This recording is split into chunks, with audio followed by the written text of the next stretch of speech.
Tepuk tangan yang meriah bagi Tuhan Yesus. Please sit down. Welcome home GB Pelita. Shalom.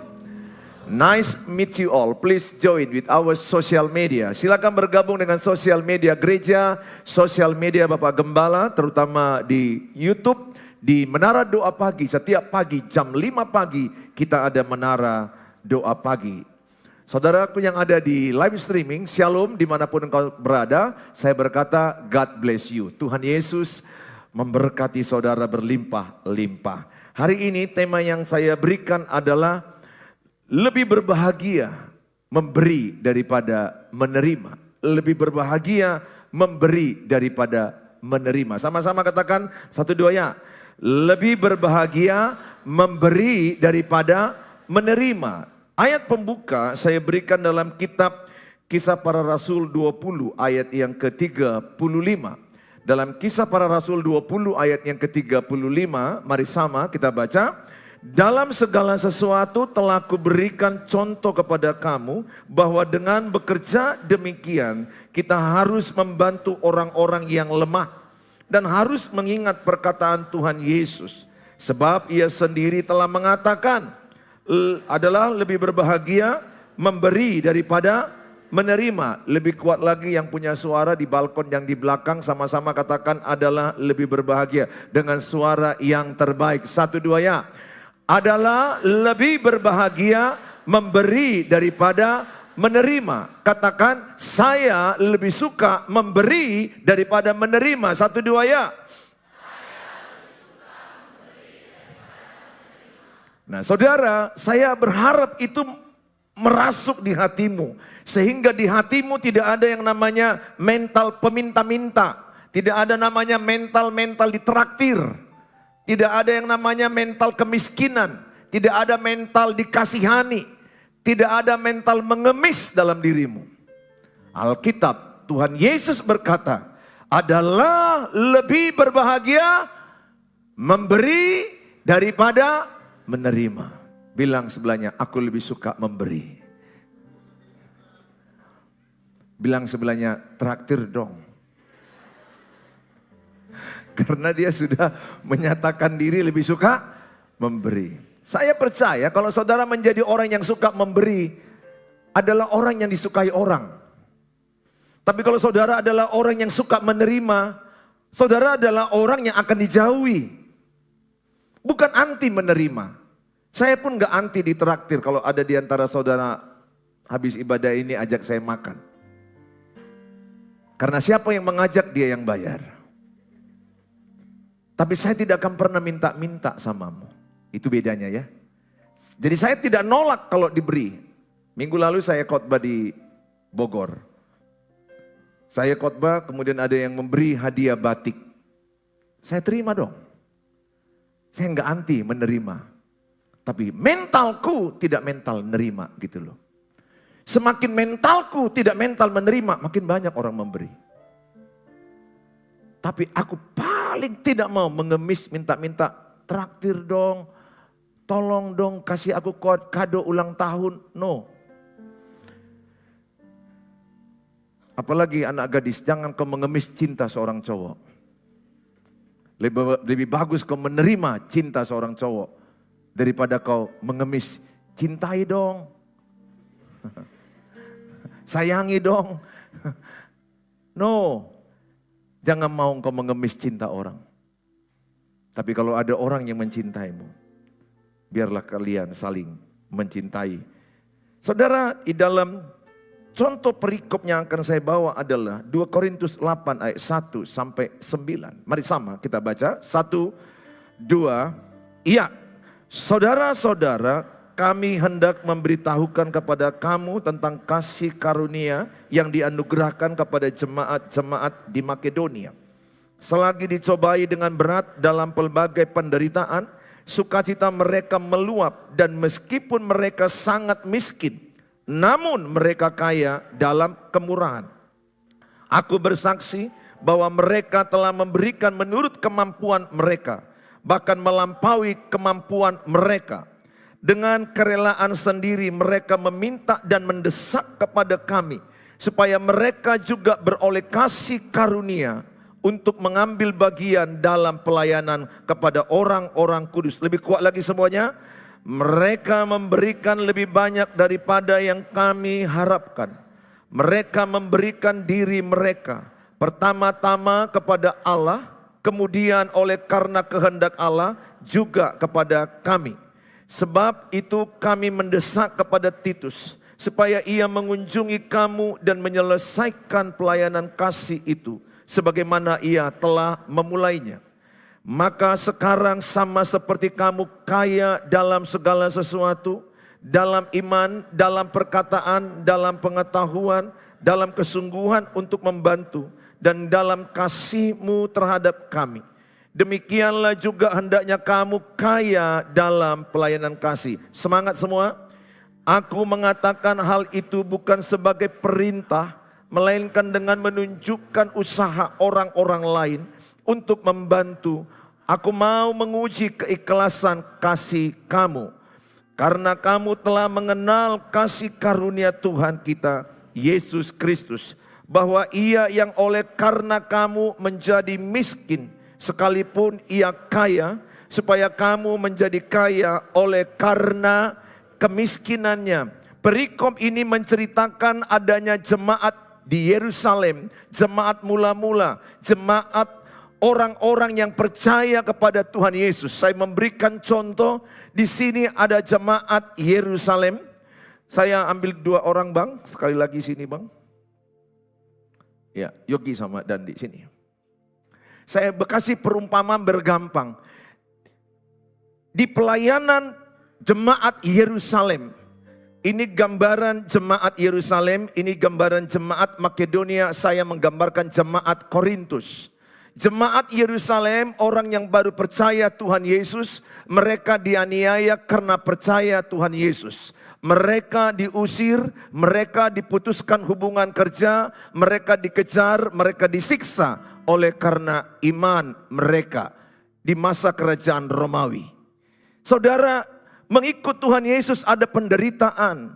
Kalau ada penderitaanmu karena ikut Yesus, karena benarlah kau ikut Yesus.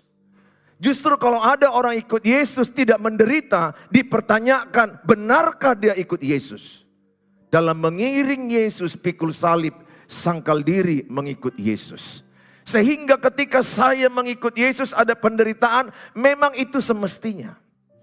Asal penderitaan bukan yang kau buat-buat. Asal penderitaan karena engkau benar, itu namanya salib. Jangan penderitaan karena engkau mengganggu istri orang, karena engkau mengganggu suami orang. Itu bukan penderitaan. Ada 2 salib, salib hitam dan salib putih. Gambarannya saja. Yang artinya penderitaan salib beban yang kau pikirkan. Ini contoh aja. Bahwa karena engkau mengganggu suami orang, karena engkau mengganggu istri orang, kau menderita. Itu karena kebodohanmu. Itu yang saya sebutkan tadi, menggambarkan seperti salib hitam. Ada seperti salib putih, itu yang berarti adalah engkau benar hidup, engkau jujur hidup, engkau seturut firman Tuhan, tapi pasanganmu berkhianat. Engkau hidup Tuhan, melayani Tuhan, orang mengucilkan engkau, orang menyakiti engkau, seperti para rasul. Nah, itu saya gambarkan saja penderitaan yang benar. Nah, jemaat Yerusalem ini adalah jemaat yang ikut Tuhan Yesus, dan mereka dikucilkan, dikejar, kemudian mereka teraniaya sampai susah dan sangat payah makan. Jemaat Yerusalem.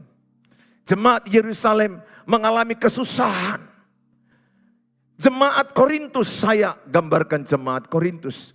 Jemaat Korintus adalah jemaat yang kaya raya, di mana mereka hidup di tengah-tengah transaksi bisnis yang hebat, kota pelabuhan. Mereka orang kaya-kaya, kaya pengetahuan, kaya harta, kaya banyak hal. Tetapi mereka tidak menolong jemaat Yerusalem. Mereka egois, mereka memikirkan diri mereka sendiri. Lahirlah surat Rasul Paulus kepada jemaat Korintus. Supaya jangan memikirkan dirinya sendiri. Supaya jemaat Korintus memikirkan jemaat yang susah. Supaya jemaat Korintus memikirkan orang yang sedang menderita. Tubuh Kristus yang ada di Yerusalem. Karena mengikut Yesus. Saudara, Saya menggambarkan jemaat Korintus yang kaya raya, tapi saya nggak peduli dengan kesusahan jemaat Yerusalem. Rasul Paulus memberi contoh kepada jemaat Makedonia. Jemaat Makedonia itu gambaran jemaat di Filipi, Tesalonika, Berea. Itu adalah gambaran jemaat yang ada di Makedonia, wilayah Makedonia. Ini pun sangat susah. Dalam kesusahannya, dalam kemiskinannya masih menolong yang susah. Kalau dibayangkan mana lebih susah, yang Yerusalem atau Makedonia? Ayat Alkitab berkata Makedonia sangat susah. Tapi mereka memikirkan jemaat yang ada di Yerusalem. Sementara jemaat Korintus kaya raya, tidak peduli. Udah berjanji setahun sebelumnya, iya kami akan menolong, tapi nggak menolong-menolong. Bukankah ada manusia berjanji padamu nggak menepati? Bukankah ada manusia berkata nanti ku tolong, padahal nggak ditolong-tolong? Manusia bisa berubah. Saudara, ini gambaran jemaat Yerusalem yang susah karena ikut Tuhan, pikul salib. Saya gambaran jemaat Korintus yang kaya raya, tapi saya tidak peduli. Dan peringatan keras Rasul Paulus memberi contoh jemaat Makedonia yang sangat susah tapi mau menolong. Silakan kembali. Poin pertama yang perlu kita pelajari adalah memberi didasari kemurahan. Memberi didasari kemurahan. Saudara yang saya kasihi, 2 Korintus 8 ayat 1 dan 2. Saudara-saudara, kami hendak memberitahukan kepada kamu tentang kasih karunia yang dianugerahkan kepada jemaat-jemaat di Makedonia. Ayat 2 sama-sama, 1-2-nya. Selagi dicobai dengan berat dalam pelbagai penderitaan, lebih kuat, sukacita mereka meluap, dan meskipun mereka sangat miskin, namun mereka kaya dalam kemurahan. Coba ulangi perkataan sukacita mereka meluap dan miskin, dan meskipun mereka sangat apa? Miskin. Meskipun mereka sangat miskin, namun mereka kaya dalam kemurahan. Saya tidak tahu semiskin apa saudara-saudara. Tapi kalau kulihat dari wajahmu nggak ada wajah miskin. Karena kulihat yang perempuan semuanya masih pakai gincu. Karena kalau udah sangat miskin mungkin nggak bisa lagi beli gincu. Tapi please, semiskin apa saudara sekarang, sesusah apa ekonomi sekarang, jangan pernah mental kemiskinan. Beda miskin dengan mental kemiskinan. Miskin ini, faktanya dia nggak bisa menyekolahkan anak. Faktanya dia nggak bisa mengobati anaknya ke rumah sakit karena nggak ada uang. Itu miskin. Faktanya beli beras aja dia sulit. Itu miskin. Mental kemiskinan adalah mentalnya itu pengemis. Mentalnya itu peminta-minta. Saudara, lihat jemaat Makedonia tadi. Mereka itu jauh lebih miskin. Sangat miskin. Tetapi di dalam kemiskinan mereka dikatakan, namun mereka kaya dalam kemurahan. Maksud ayat ini adalah, walaupun miskin fakta hidupmu, keuanganmu mungkin kurang, ekonomimu lemah, tapi engkau masih kaya dalam kasih, kaya dalam kemurahan. Sehingga engkau menjadi pribadi kapanpun, dimanapun, engkau menjadi pribadi yang selalu murah hati. Mau menolong orang lain. Berilah dengan dasar sukarela. Berilah dengan dasar sukacita. Berilah berdasarkan apa yang ada padamu. Jadi saya memberi karena apa yang ada pada saya. Tuhan gak pernah suruh saya memberi apa yang tidak ada pada saya. Kalau saya punya uang, saya ajak mereka pulang ibadah 5 ini makan BPK. Lihat wajah mereka mulai berbinar-binar karena BPK.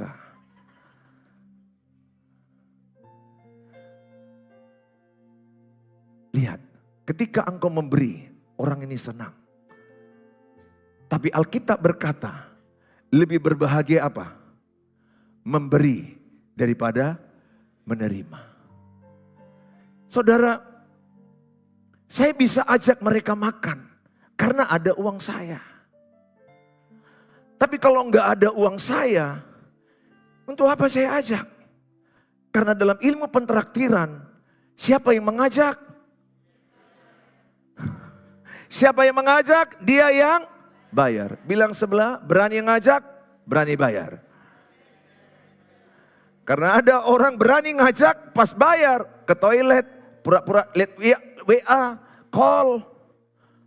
Setelah pergi orang membayar, baru dia bilang, udah kau bayar? Udah.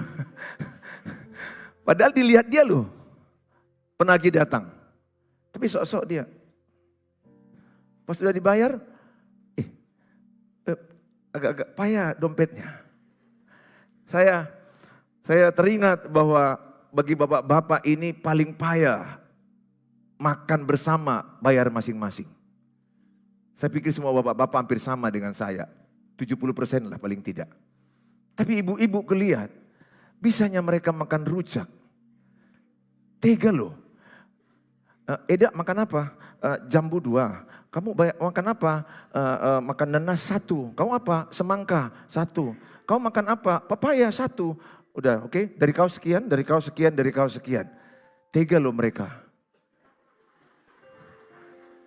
Entah yang mana yang benar ini ya. Tega loh, aku udah lihat dan saksikan semua mama begitu. Kalau kami bapak-bapak, kalau kami makan sama para pendeta atau bapak, kami akan lumba-lumba. Lumba-lumba dalam arti ya, 1, paling malu kami pergi duluan, nggak bayar. Atau kalau aku mau buru-buru pada umumnya bapak-bapak, berapa ini? Berapa ini? Oke. Semua tolong dihitung ya kok, ini semua ya kok. Nah bapak-bapak begitu, bapak-bapak itu gaya dalam pergaulan. Saking gayanya, istrinya marah-marah di rumah. Saya pernah sama istri di restoran. Orang bapak itu begitulah ya. Makan kami sekeluarga. Kemudian ada yang saya kenal juga hamba Tuhan makan sekeluarga di sana. Kawan, siapa duluan keluarinnya? Paling malu itu kami keluar bayar masing-masing. Pada umumnya begitu. Saya juga kalau makan, tiba-tiba ada pendeta nanti yang duluan pulang. Akan saya pastikan mereka selalu bilang, Bapak udah dibayar, Bapak yang ini dulu, pendeta. Memang begitu ilmunya. Nah akhirnya suatu waktu saya beranikan juga lah, tanpa tanya istri. Menteri Keuangan, kan begitu saudara. Saya bayar, ikut yang meja sana, sekeluarga.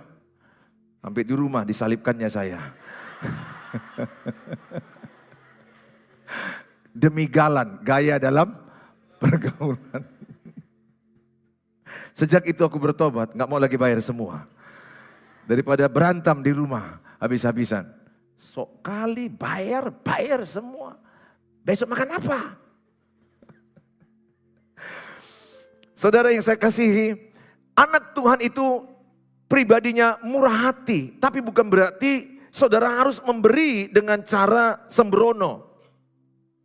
Amsal 11 ayat 24 sampai 25. Sama-sama kita baca. Ada yang menyebar harta, sama-sama. Ada yang menyebar harta terus tetapi bertambah kaya. Ada yang menghemat secara luar biasa namun selalu berkekurangan. Terus, siapa banyak memberi berkat, diberi kelimpahan. Siapa memberi minum, ia sendiri akan diberi minum. Jadi ada orang semakin memberi kata Amsal, justru dia semakin kaya. Amsal 11 ayat 24. Ada orang kaya yang semakin memberi hartanya, dia bukan makin miskin. Kalau dia memberi dengan benar, dia memberi dengan tulus, dia tidak makin miskin. Itu Alkitab menggaransi. Tidak ada orang yang suka memberi makin miskin. Tanamkan di hatimu. Tidak ada orang yang suka memberi makin miskin. Bahkan ada orang yang menghemat secara luar biasa namun selalu kurang. Pernah nggak kau jumpa orang kaya hemat kali untuk dirinya sendiri pun. Makan aja pun begitu hemat. Jadi kalau pergi nanti jalan-jalan pergi ke Parapat, nanti bapak ini akan bilang, bawa mah rice cooker, bawa kompor hok, kompor gas, bawa. Kenapa? Mahal restoran di Parapat. Pok mie sekarang 25.000. Kita bakar di Danau Toba itu langsung. Sangkin hematnya. Padahal cincinnya banyak emas. Hartanya begitu banyak. Ingat kita lahir tidak bawa apa-apa. Mati enggak bawa apa-apa. Ada orang sangkin hematnya. Anak-anaknya di meja restoran pas mau tambah. Jangan tambah ayam. Jangan tambah ayam. Kuah aja. Kuah.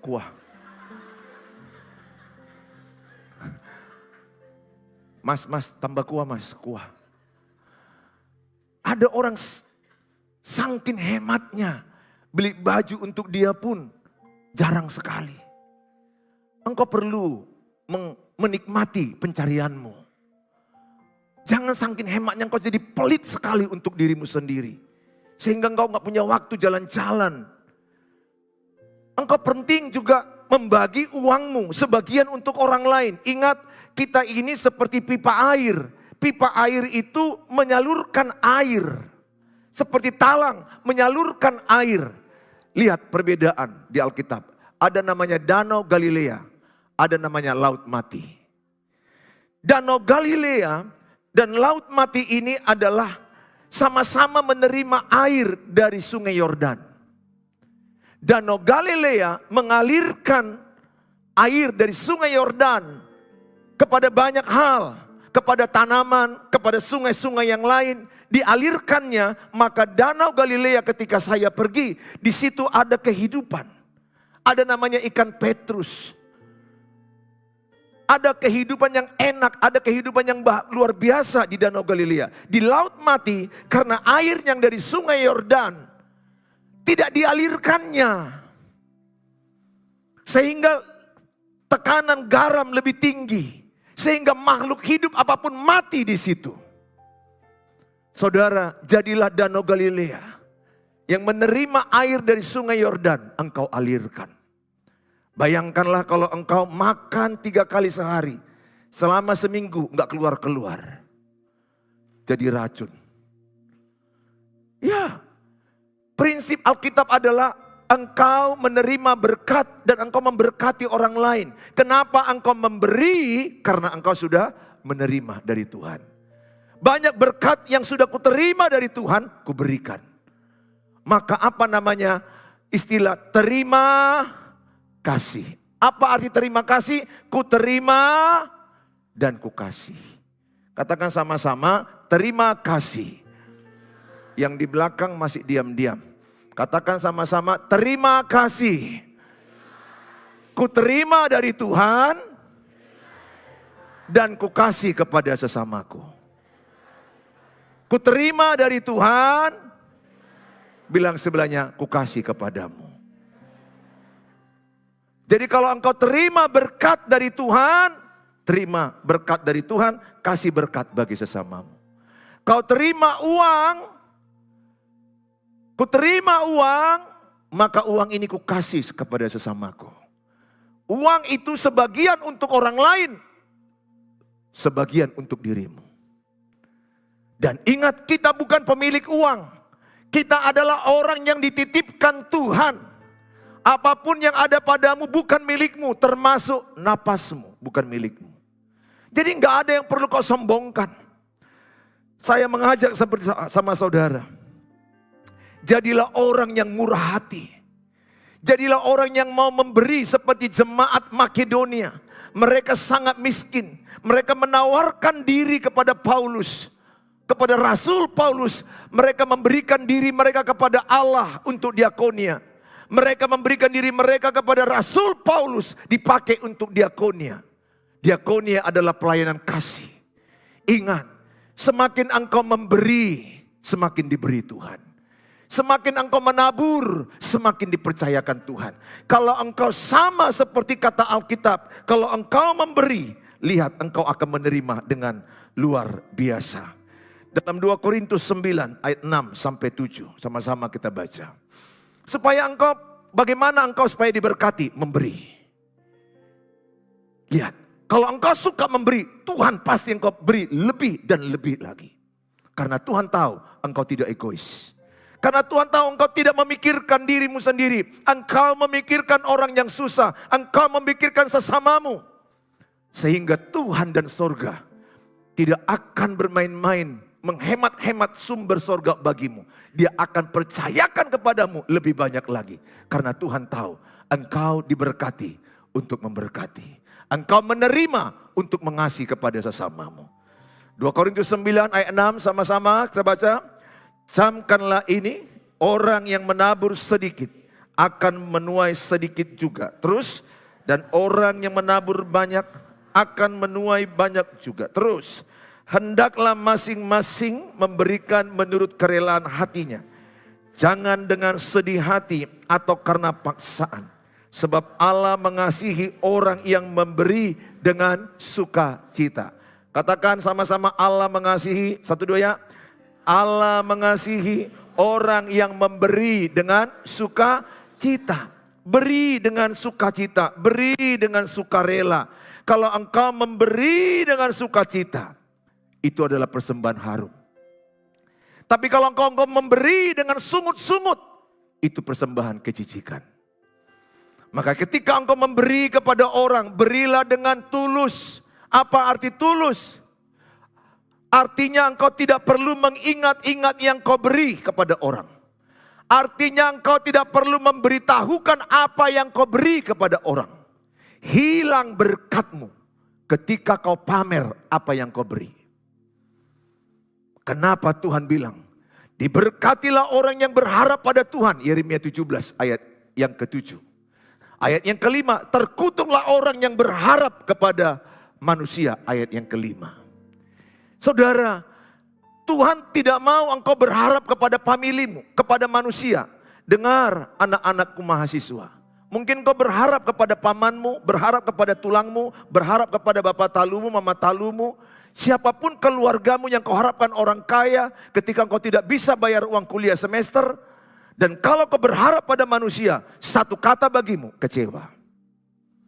Kecewa, saya sudah alami itu. Maka di kamus hidup saya tidak pernah mau berharap kepada jenderal, kepada orang kaya, kepada penguasa, kepada manusia. No.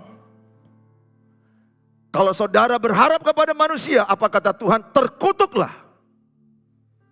Dan saya sudah saksikan ketika saya berharap kepada orang yang saya anggap bisa menolong saya, keluarga masih dekat, saya kecewa. Semakin banyak kecewamu karena kau berharap kepada manusia. Semakin banyak kecewamu ketika engkau berharap orang lain menolong engkau. Jangan berharap manusia menolong engkau. Berharaplah, ayat yang ke-7. Berharaplah hanya kepada Tuhan. Ketika engkau mengalami kesusahan, letakkan harapanmu kepada Tuhan. Termasuk membangun gereja, membangun pelayanan apapun. Saya hanya katakan, Tuhan, aku mau murnikan hatiku berharap kepada Tuhan. Kalau saya berharap kepada Tuhan, Tuhan punya cara menolongmu. Tuhan punya cara untuk menolong engkau. Oleh karena itu saya katakan sama saudara, berhentilah engkau mengandalkan tulangmu yang kaya itu. Berhentilah engkau mengandalkan adik bapakmu yang kaya itu. Tapi mulai hari ini katakan harapanmu hanya kepada Tuhan. Datang kepada Tuhan Yesus. Saudara, memberi dengan sukacita artinya setelah engkau beri, lupakan. Sama-sama katakan, setelah aku beri, sama-sama yang punya tangan, praktekkan, yang gak punya tangan gak apa-apa. Setelah saya beri, sama-sama katakan, saya lupakan. Adap-adapan. Setelah saya beri padamu, saya lupakan. Saya nggak ingat lagi apa yang kuberi. Dan saya tidak mau kasih tahu sama siapapun apa yang kuberi. Tapi ingat ya, ketika memberi, lupakan. Ayo yang di balkon, diam aja yang di balkon ini, nggak aku dengar. Yang di balkon sama yang di belakang. Coba sama-sama katakan, ketika saya beri, saya lupakan. Sekarang sebaliknya. Ketika saya terima, sama-sama, tuh ya. Akan kuingat selamanya. Dan akan kubalas. Beda kan? Ketika engkau menerima, ingat orang yang memberi kepadamu. Satu waktu nanti kau menjadi orang kaya 20 tahun lagi. Dan waktu kau kos di gang pos, datang tukang pos, memberi hadiah kepadamu, uang dari seseorang. Kau tahu namanya memang. Dan kau berdoa karena uang kuliahmu udah terancam di no mention. Udah dipanggil namamu daftar yang tidak bisa ujian. Tanggal sekian, bulan sekian. Tiba-tiba datang tukang pos di gang pos. Bawa kartu pos. Di dalamnya ada uang. Kau nangis. Mau lihatin sama Tuhan. Thank you so much. Kau nangis. Dan kau selesaikan kuliahmu dan kau lulus menjadi seorang sarjana hukum. Dan engkau naik 20 tahun lagi menjadi kepala kejaksaan Dolok Sanggul. Dan orang yang memberikan uang itu tinggal di Dolok Sanggul. Istrinya asal ke gereja pakai sanggul. Kau teringat. Kau teringat. Dan kau lihat dia lagi sakit susah. Nggak punya uang. Amang Buru kenapa nggak pergi berobat? Nggak ada lagi uang Amang Buru sama Namburu. Sudahlah, aku biar dipanggil Bapak saja. Uangku sudah nggak ada.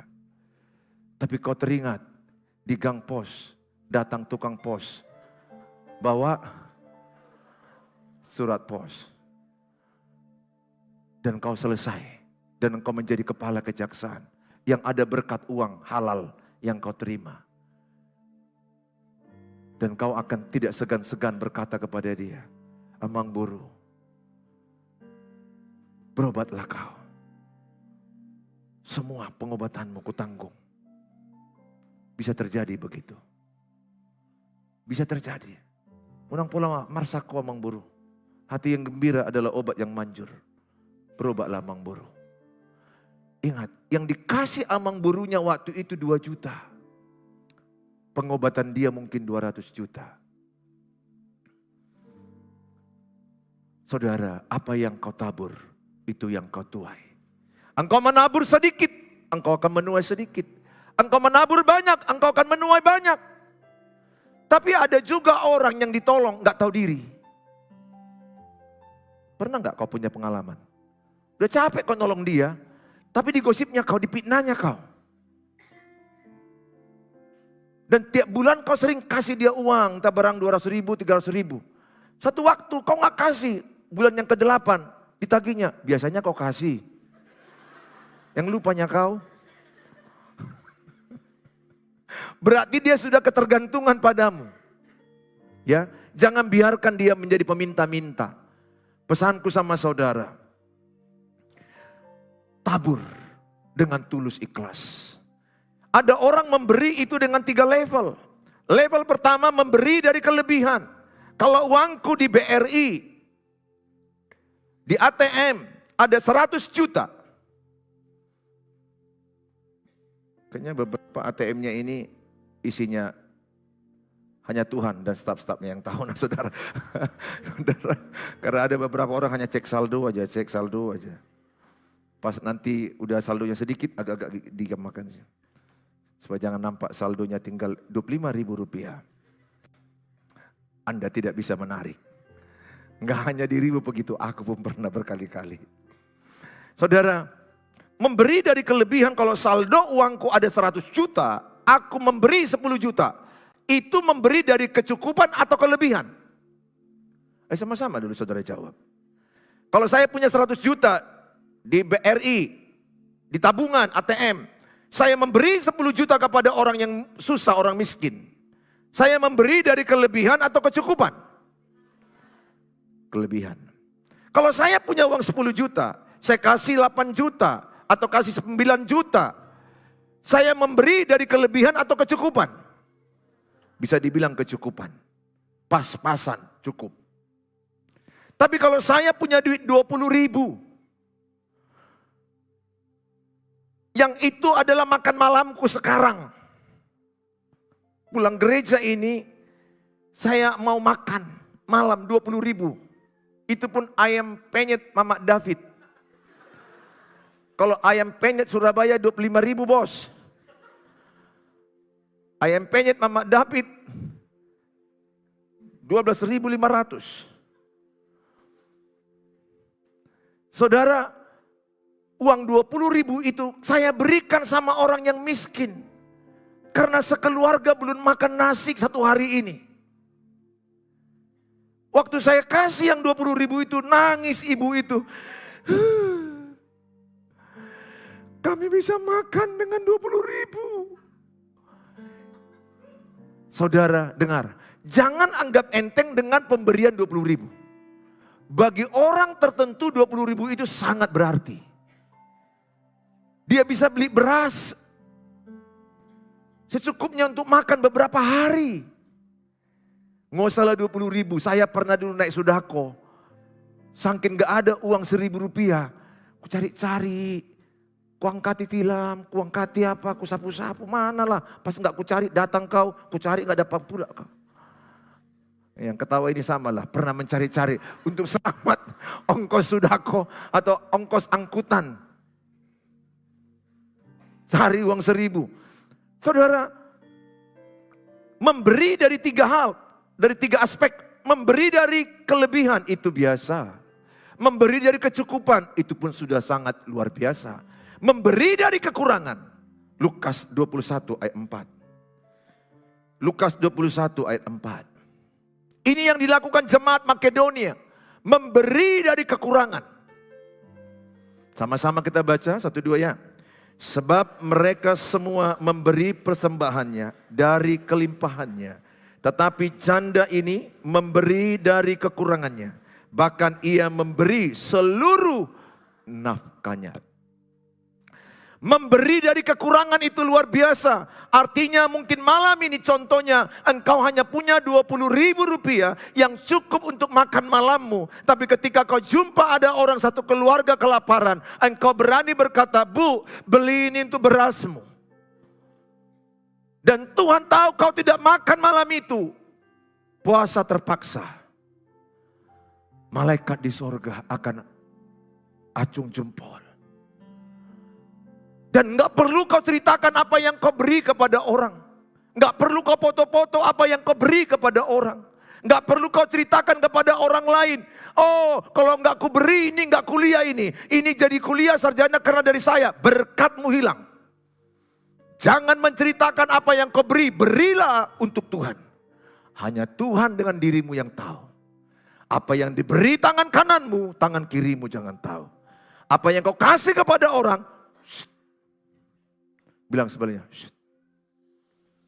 jangan kasih tahu apa yang kau beri. Bilang sebelahnya. Bilang sebelahnya dulu. Jangan kasih tahu apa yang kau beri. Jangan kasih tahu. Jangan suka kau ceritakan apa yang kau beri.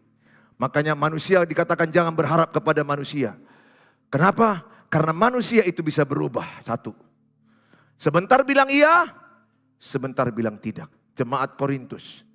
Udah berjanji setahun sebelumnya kepada Rasul Paulus akan menolong jemaat Yerusalem. Tidak dilakukan. Keluar 2 Korintus 8. Ingatkan kembali jemaat Korintus. Engkau kaya tapi engkau miskin dalam memberi. Contoh jemaat Makedonia. Miskin tapi kaya dalam kasih karunia. Saudara, saya mau katakan sama saudara. Ada orang memberi dari kecukupan. Ada orang memberi dari kekurangan. Maksudnya apa? Dengar. Semiskin apa engkau jangan mau mengemis sama orang. Jangan mau minta-minta sama orang. Jangan mau minta-minta sama orang. Pengkhotbah 9 ayat 10, apa yang di tanganmu kerjakan sekuat tenaga. Saya percaya, dalam kemiskinanmu engkau masih bisa menolong orang. Menolong orang bukan harus mengasih uang saja. Menolong orang dengan doa. Menolong orang dengan kasih perbuatan. Sehingga kalau orang jumpa samamu, engkau selalu punya mental suka memberi, suka menolong. Percaya saya katakan, kalau engkau berharap kepada Tuhan, Tuhan akan gerakkan burung gagak memelihara Nabi Elia di Sungai Kerit. Membawa makanan, membawa daging, membawa makanan untuk Elia yang ada di Sungai Kerit. Tuhan punya cara memberkati kita, Tuhan punya cara menolong kita. Berharap kepada Tuhan. Tetapi engkau bukan anti menerima, karena bisa Tuhan suruh seseorang menolongmu. Tuhan bisa suruh orang lain menolongmu. Jadi bukan anti saya menerima. Saya mau menerima, tapi mentalku bukan mental menerima. Mentalku adalah mental memberi. Meskipun dompetku kosong, aku punya mental memberi. Ku beri apa yang ada padaku. Aku tidak punya uang, aku punya doa, ku beri doa. Aku tidak punya uang, aku punya tenaga, ku berikan tenagaku untuk mereka. Aku berdoa, semua saudara, memberi, lebih berbahagia memberi daripada menerima. Katakan 1, 2 ya. Lebih berbahagia memberi daripada menerima. Katakan, aku lebih suka memberi daripada menerima. Senang aku mendengar kalimatmu. Nanti pulang dari sini pasti makan sama ini kan? Ada beberapa janjian makan pangsit, BPK, makan ayam penyet. Karena mukamu udah penyet kulihat. Pasti nanti pas habis makan penyet, lumba-lumba kalian bayar. Aku yang bayar, aku yang bayar, aku yang bayar. Kok kayak gitu kita sekarang ya, bertobat. Pas kau bilang, aku yang bayar, aku yang bayar. Kawanmu bilang, bayarlah sekarang. Nah.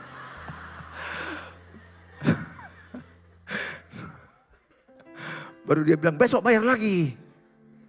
Jauhi orang begitu. Ya, bertemanlah dengan orang yang suka memberi dengan tulus.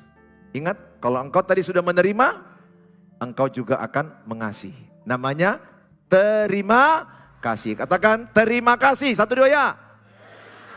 Yang di belakang sama-sama katakan terima kasih. Katakan saya terima dari Tuhan. Saya kasih kepada sesama. Saya terima dari Tuhan. Saya kasih kepada sesama. Hadap-hadapan, terima kasih. Betul? Apa yang kau terima, kasih. Kau terima uang, kasih. Setelah kau cukupkan dirimu, kau atur keuanganmu, sebagian uangmu, sebagian kecil uangmu. Atau sebagian yang bisa kau berikan seberapapun itu untuk orang lain. Saya punya prinsip, uangku Tuhan suruh untuk orang lain sebagian. Sehingga sudah kupersiapkan uangku ini bukan untuk diriku aja, untuk orang lain. Jadi kalau saya jumpa dengan orang yang gak makan, apalagi dia minta ke saya dengan yang jujur ya, karena di jalan-jalan Simpang 4 banyak yang palsu. Bukan gak mau ngasih, ternyata kita pikir berdarah-darah obat merah dibuatnya. Dan ada lagi yang pura-pura lumpuh. Kemudian dia pulangnya pas ditangkap oleh pamong praja yang gak ada kaki, keluar kakinya jalan terus, lari terus dia. Ini kisah nyata loh. Ya, ada orang yang punya pura lumpuh dimasukkan begini. Di YouTube itu banyak. Ada orang pura-pura buta. Waktu dikasih sama dia 500 rupiah, dia bilang segininya, katanya coba deh tahu cobalah. Berarti gak buta dia. Dia lihat angka itu. Pas dekat-dekat mobil gini. Pas datang pamong praja, lari kejar, lari kencang. Karena dia pura-pura buta. Mental saudara mulai sekarang, mental yang murah hati. Mau menolong orang lain. Menolong bukan harus uang, menolong bisa dengan doa, dengan daya. Tepuk tangan bagi Tuhan Yesus. Ingat kasihnya yang mengubah hidupku. Kasih Tuhan Yesus mengubah caramu hidup. Kasih Tuhan Yesus membuat engkau mengasihi sesama yang lain.